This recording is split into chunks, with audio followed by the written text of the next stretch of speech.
여러분, 오늘 본문의 1절의 말씀은요, 지난주 말씀과 오늘 본문의 말씀을 연결시키는 역할을 하고 있습니다. 그래서 오늘 본문에서 그 1절에서 예수님께서 화두로 던지시는 게 뭐냐면, 너희들 중에는 죽기 전에 하나님 나라가 권능으로 임하는 것을 볼 자가 있을 것이다 라고 지금 말씀을 하고 계세요. 그러니까 지난주 말씀에서는 예수님께서 그 제자들에게 마가복음에서 처음으로 십자가에서의 죽으심과 부활에 대한, 그러니까 그리스도 복음의 핵심을 선포를 하셨습니다. 그때 베드로가 예수 앞에 나와서 어떻게 했냐면 예수님을 붙잡고 그 항변하듯이 따졌습니다. 그러니까 그때 만약에 말을 했다면 이런 말을 했을 거예요. 예수님, 지금 왜 그런 말씀을 하십니까? 그게 무슨 말씀입니까 도대체? 왜 나약하게 십자가에서 죽는다고 말씀을 하십니까? 그런 말씀을 했을 거라는 거죠. 이에 대해서 예수님께서는요, 베드로에게 심하게 책망을 하셨어요. 그러면서 뭐라고 그러셨냐면, 사단아, 지금 내 뒤로 물러가라 라고 명령을 하셨습니다. 그러니까 예수님께서는 베드로가 지금 자기 스스로 그렇게 무례한 행동을 했다고 보지 않으시고, 사단이 지금 베드로에게 이 악한 생각을 집어넣어서 그런 어떤 저돌적이고 무례한 행동을 했다라는 것을 아신 겁니다. 그러면서 예수님께서 또 베드로에게 뭐라고 또 책망을 하셨냐면, 너는 지금 하나님의 일보다 어떻게 사람의 일을 더 우선시하고 중요시하느냐 라고 말씀을 하셨습니다. 그러니까 이 말씀의 뜻은 뭐냐면, 너는 지금 사람의 생각으로 하나님을 대적하고 있다 라고 말씀을 하신 거예요. 그러고 나서 예수님께서는 그 제자들과 그 많은 사람들을 불러 모아놓고 올바른 제자의 길은 어떤 길인가를 강조하셨는데, 자기를 부인하고 자기 십자가를 지고 나를 따라야 된다 라고 강조를 하신 겁니다. 그러니까 예수님께서 이렇게 말씀하신 것은 지금 제자들이나 무리들이 예수님에 대한 메시아관을 잘못 알고 있었기 때문에 그걸 바르게 가르쳐 주기 위해서 지금 이렇게 말씀을 하셨던 거예요. 그러니까 오늘 본문의 1절에서 예수님께서 하나님의 나라가 권능으로 임하는 것을 볼 사람이 있을 것이다 하고 하신 그 말씀은 제자들이나 무리들이 메시아관에서 잘못된 생각을 가지고 있었기 때문에 그것을 어떻게 하면 깨닫게 할 것인가를 생각해서 말씀하신 거라는 겁니다. 자, 그러면 오늘 우리가 본문의 1절을 한번 보시겠습니다. 제가 읽겠습니다. 또 그들에게 이르시되 내가 진실로 너에게 이르노니 여기서 있는 사람 중에는 죽기 전에 하나님의 나라가 권능으로 임하는 것을 볼 자들도 있느니라.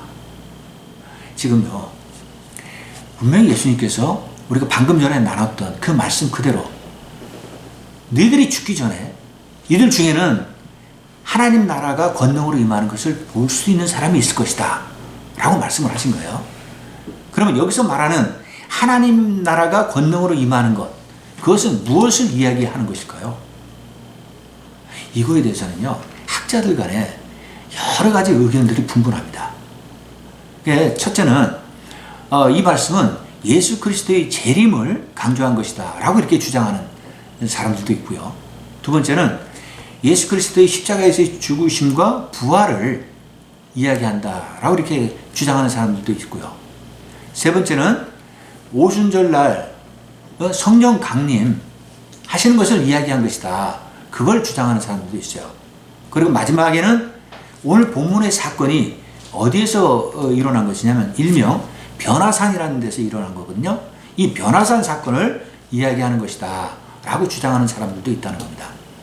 그런데 지금 그 당시 시대적인 상황이라든가 본문의 말씀, 또 이런 내용적인 문맥적인 이런 구조를 놓고 봤을 때 저는 이걸 어떻게 해석을 했냐면, 오늘 본문에서 일어난 사건, 변화사 사건을 포함해서 예수 그리스도의 십자가의 죽으심과 부활까지를 하나님 나라의 그 성령의 권능이 임하시는 그런 어떤 내용이라고 그렇게 저는 해석을 한 겁니다.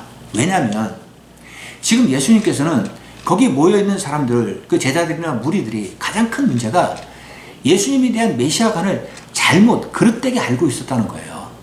그것을 바르게 가르쳐 주기 위해서는 예수님께서는 십자가에 죽으시고 부활하시는 것까지 눈으로 확인시켜 줘야지 그들이 믿을 것이라는 것을 생각하시고 오늘 그 말씀을 꺼내신 거예요. 그러니까 예수 그리스도가 십자가에서 죽으시고 부활하시는 것이 우리 인류의 예수님께서 뜻하시고 또 하나님께서 계획하시는 유일한 구원의 방법이라는 거죠. 그리고 나아가서는 그리스도의 복음의 핵심이 뭐냐? 그리스도의 부활을 믿는 것이다 라는 것을 강조하기 위해서 지금 예수님께서는 화두로 그것을 던지신 겁니다. 그래서 저는 오늘 본문의 제목을 어떻게 정했냐면 변화산의 영광과 베드로의 착각이라고 이렇게 정했는데, 오늘 본문에서 그럼 예수님께서는 변화산의 영광을 통해서 과연 무엇을 강조하고자 하시는 건지 그것을 우리가 살펴보고요. 그리고 베드로는 그러한 상황에서 또 어떤 생각을 드러냈는지 그걸 우리가 함께 생각을 해보자는 겁니다. 자, 그러면 이어서 2절과 3절을 보십시오. 엿새 후에 예수께서 베드로와 야고보와 요한을 데리시고 따로 높은 산에 올라가셨더니 그들 앞에서 변형되사 그 옷이 광채가 나며 세상에서 빨래하는 자가 그렇게 희귀할 수 없을 만큼 매우 희어졌더라. 지금 엿새 후에라고 시작합니다. 그러니까 엿새 후에는 그 전에 예수님 어디 계셨어요? 가이사랴 빌립보에서 제자들에게 그리스도의 복음의 핵심을 선포하시고요. 그리고 여러 가지 메시아에 관에 대해서 가르쳐 주셨어요. 자, 그리고 엿새가 지났습니다.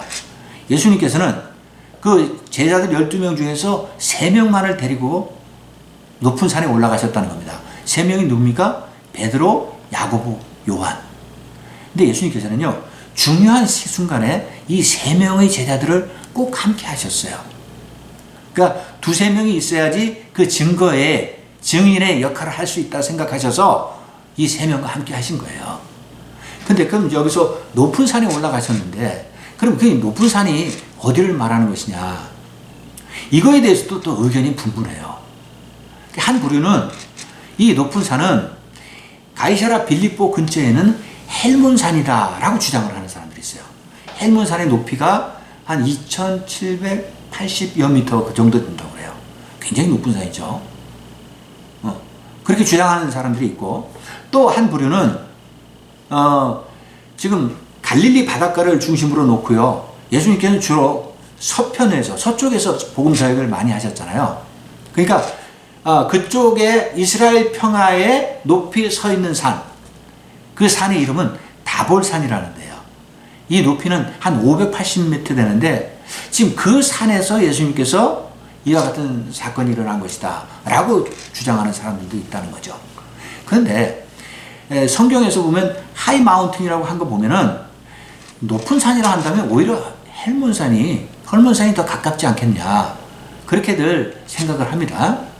자, 근데 중요한 거는 산이 중요한 게 아니라 예수님이 그 산에 올라가셔서 변형을 하셨다는 게 중요한 거예요. 그러니까 오늘 본문에서도 변형이 되셨다고 지금 기록하고 있거든요. 그러니까 예수님 스스로가 변한 게 아니에요. 하나님의 권능 안에서 하나님께서 예수님을 변화되게 하셨다는 겁니다. 그런데 어떻게 변화되셨냐? 오늘 본문에서는 하얀 빛처럼 이렇게 광채가 나는 것처럼 변하셨다라고 지금 기록하고 있는데, 마태복음에서는 뭐라고 기록하고 있냐면 좀 더 자세하게 17장 2절에 뭐라고 기록하고 있냐면요, 그들 앞에서 변형되사 그 얼굴이 해같이 빛나며 옷이 빛과 같이 희어졌더라 라고 기록하고 있습니다. 그러니까 평면적으로 1차적으로 눈에 보이는 이 옷 같은 것만 희어진 게 아니라 얼굴도 지금 해같이 빛나는 어떤 그 광채로 변했다라는 겁니다.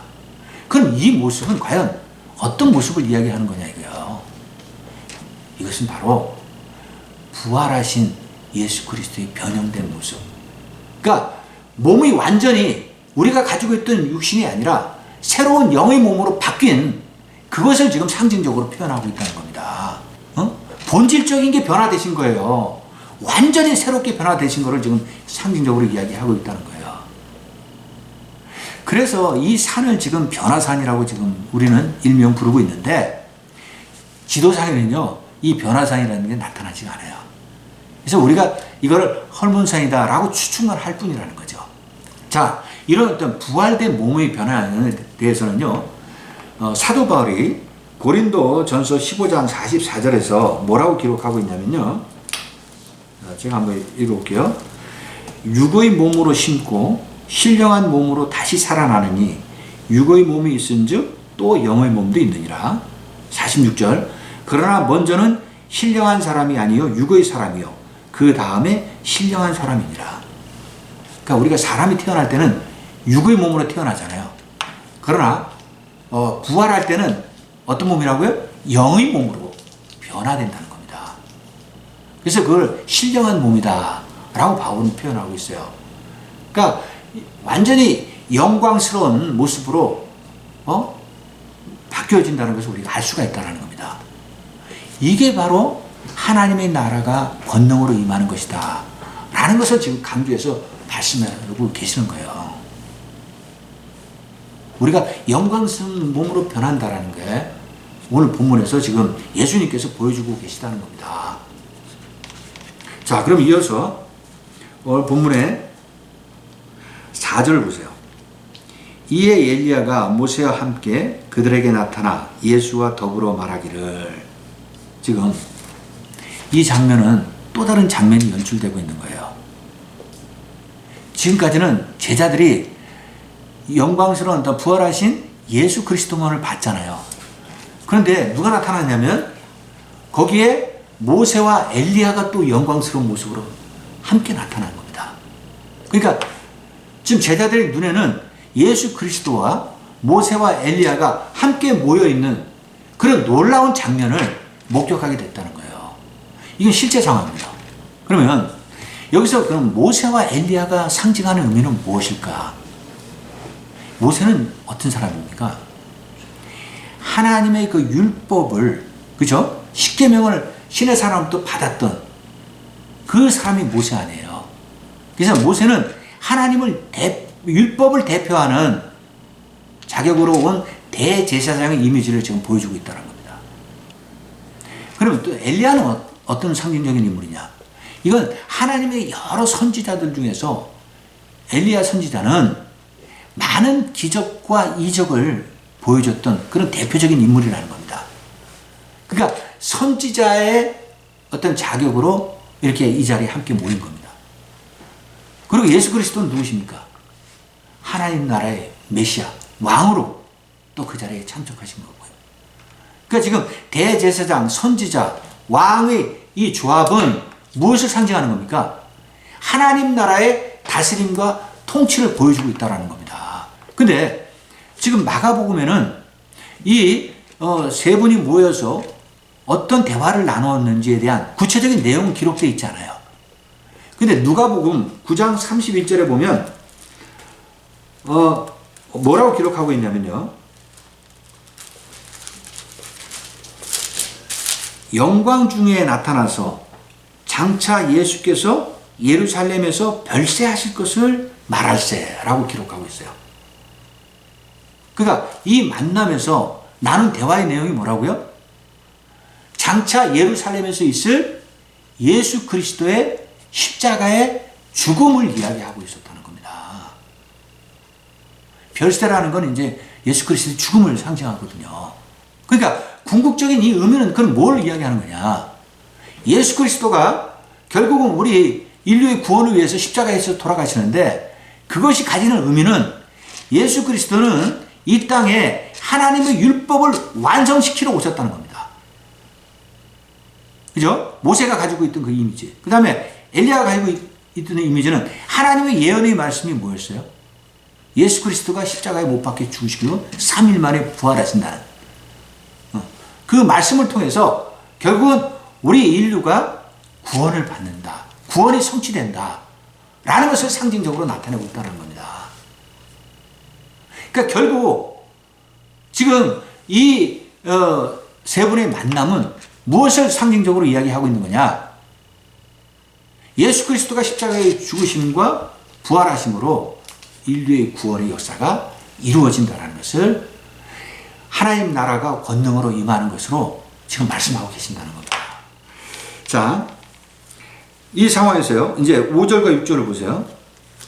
베드로가 예수께 구하되 랍비여, 우리가 여기 있는 것이 좋사오니 우리가 초막 셋을 짓되 하나는 주를 위하여, 하나는 모세를 위하여, 하나는 엘리야를 위하여 하사이다 하니 이는 그들이 몹시 무서워하므로 그가 무슨 말을 할지 알지 못함이더라.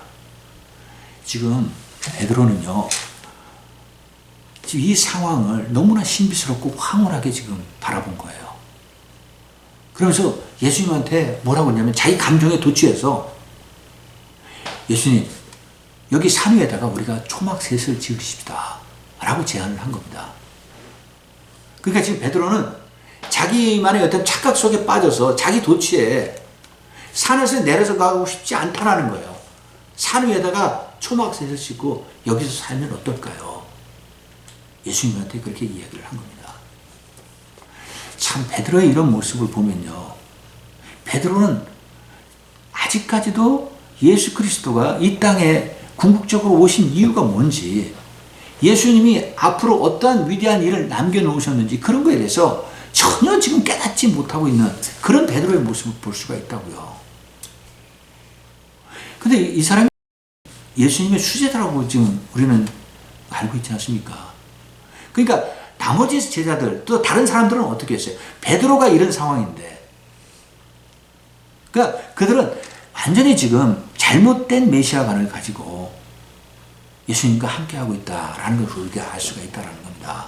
자, 그리고 6절에서 뭐라고 그러냐면 이는 그들이 몹시 무서워하므로 그가 무슨 말을 할지 알지 못함이더라.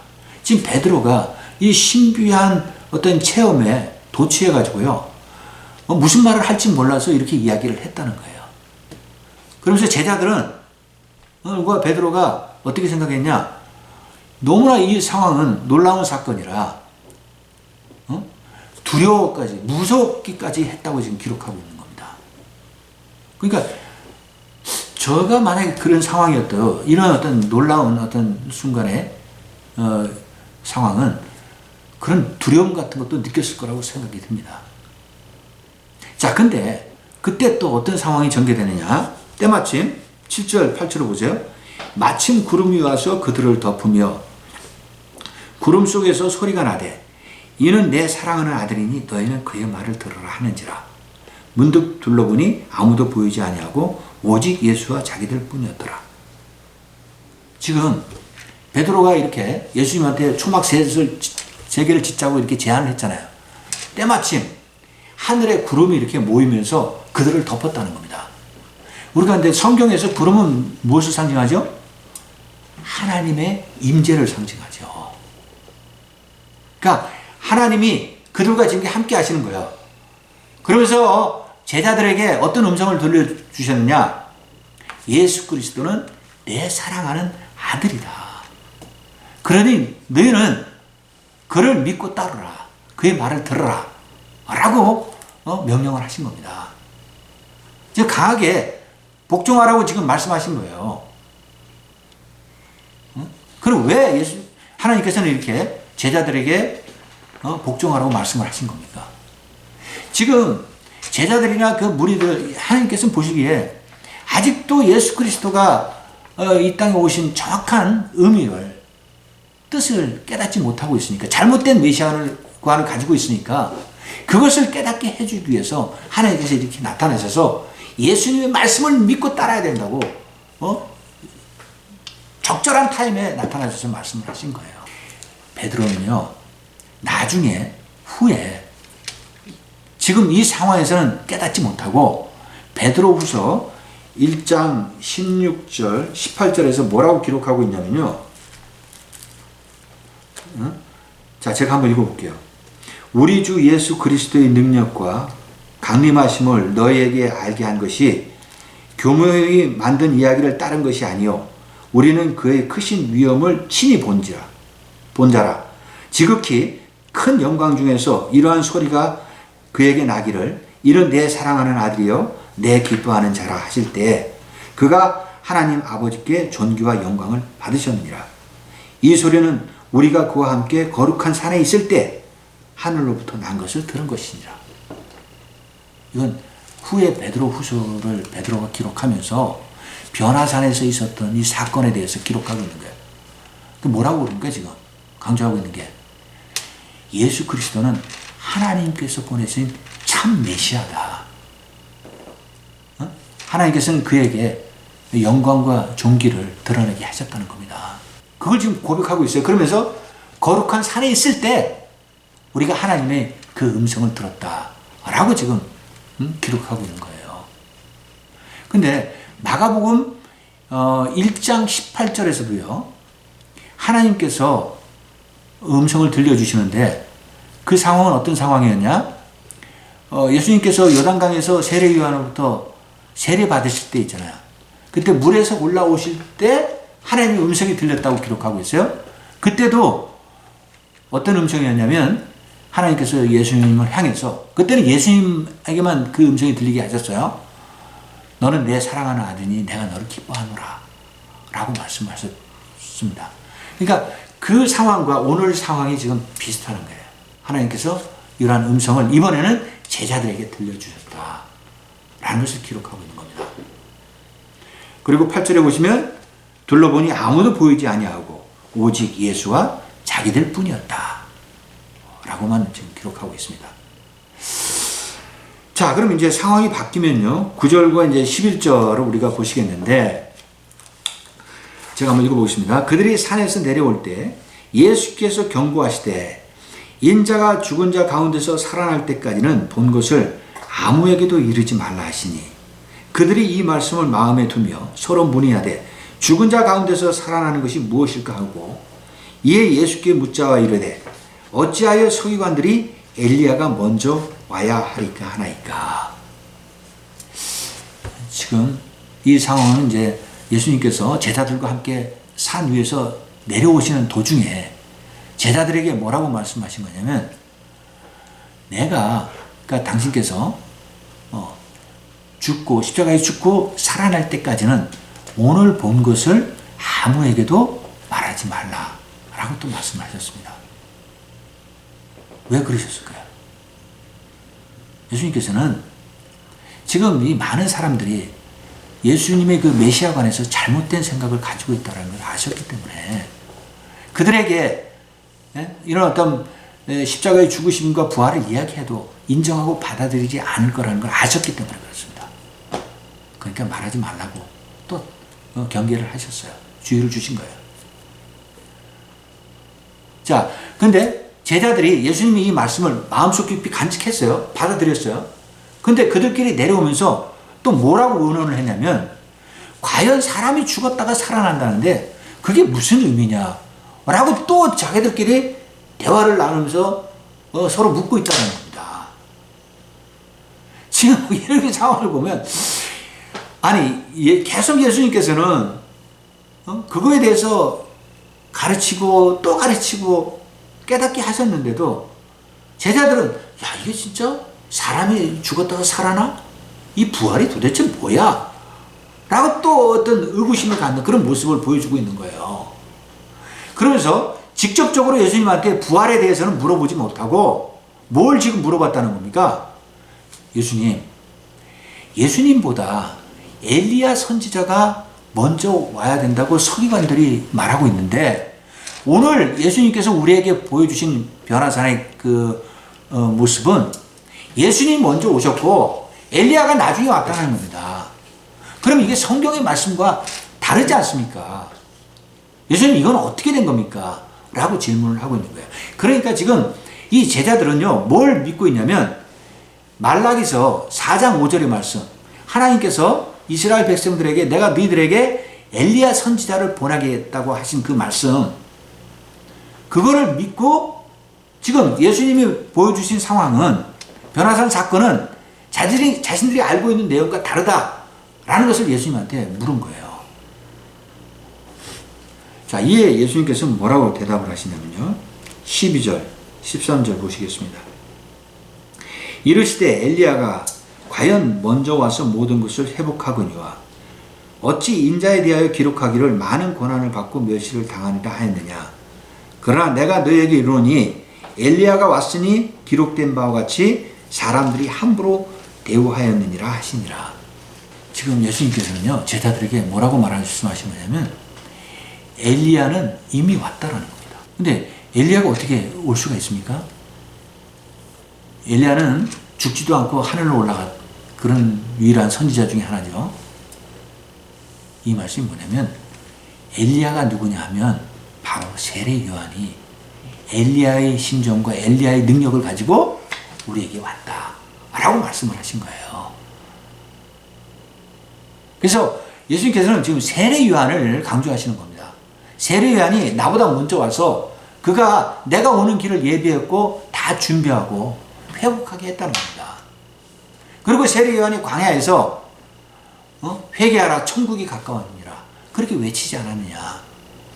그리고 세례 요한은 내가 고난당하고 멸시당하고 조롱당하면서 십자가에서 죽는 것까지 다 알고 있었다는 겁니다.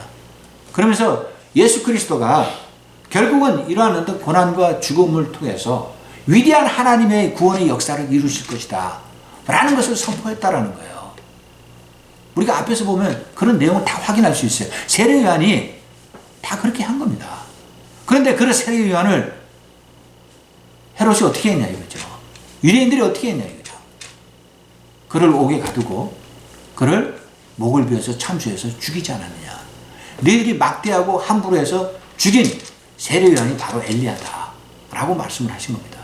그래서 마태복음 17장 13절에 보면요, 뭐라고 기록하고 있냐면 그제서야 제자들이 예수께서 말씀하신 것이 세례 요한인 줄을 깨달았느니라 라고 기록하고 있어요. 그때서야 제자들이 지금 성경에서 엘리야가 바로 세례 요한이었구나 라는 것을 깨닫게 됐다는 겁니다. 사랑하는 여러분, 오늘 본문의 말씀을 마무리하겠습니다. 오늘 본문에서는요, 예수님께서 그 베드로, 야고보, 요한 3명의 제자를 데리고 높은 산으로 올라가셨어요. 거기서 예수님께서는 영광스러운 부활된 모습을 보여주신 겁니다. 왜 이렇게 하셨습니까? 제자들이 아직도 예수님의 메시아에 관해서 잘못 알고 있었기 때문에 하나님의 나라의 권능이 임하는 것을 보여주시기 위해서. 그래서 예수님께서는 죽으신 뒤에 부활하는 영광스러운 모습을 제자들에게 직접 체험하도록 하신 겁니다. 그런데 베드로는 이러한 상황에서도 어떻게 생각했습니까? 자기만의 착각 속에 빠져서 정확하게 예수님이 이 땅에 오신 것을, 그 의미를 깨닫지 못하는 그런 상황에서 뭐라고 했습니까? 산 위에다가 초막셋을 짓고 우리가 여기서 살면 어떨까요? 그렇게 제안했던 사람입니다. 그때 하나님께서 나타나셔서 어떻게 했습니까? 예수 그리스도가 내 사랑하는 아들이니까 예수 그리스도의 말을 믿고 따르라 라고 말씀을 하신 거예요. 여러분, 우리 그리스도인들이 오늘의 말씀에서 깨달아야 될 것은 우리도 항상 영적으로 깨어 있고요, 영적인 통찰력을 가지고 신앙생활을 해야 된다는 겁니다. 그렇지 않으면 무의미하고 우리가 시간을 헛되게 낭비하는 그런 것밖에 되지 않는다고요. 따라서 우리 그리스도인들은 십자가의 복음의 능력을 믿고, 그리고 예수 그리스도의 말씀에 복종하면서 순종하면서 우리 각자가 그리스도 안에서 새롭게 변화되는 그런 삶을 살아야 된다는 겁니다. 우리가 변화되는 길만이 진정한 어떤 신실한 그리스도인이 되는 길이라는 것을 다시 한번 강조를 드립니다. 그래서 결론적으로 우리 그리스도인들은 예수 그리스도 안에서 변화될 수 있고 하나님 말씀 안에서 변화될 수 있다는 거, 그것을 분명히 명심하시기 바랍니다. 이 말씀을 또 한 주일 동안도 묵상하시면서요, 그리스도 안에서 승리하시는 여러분들 되시기를 간절히 축원드리겠습니다.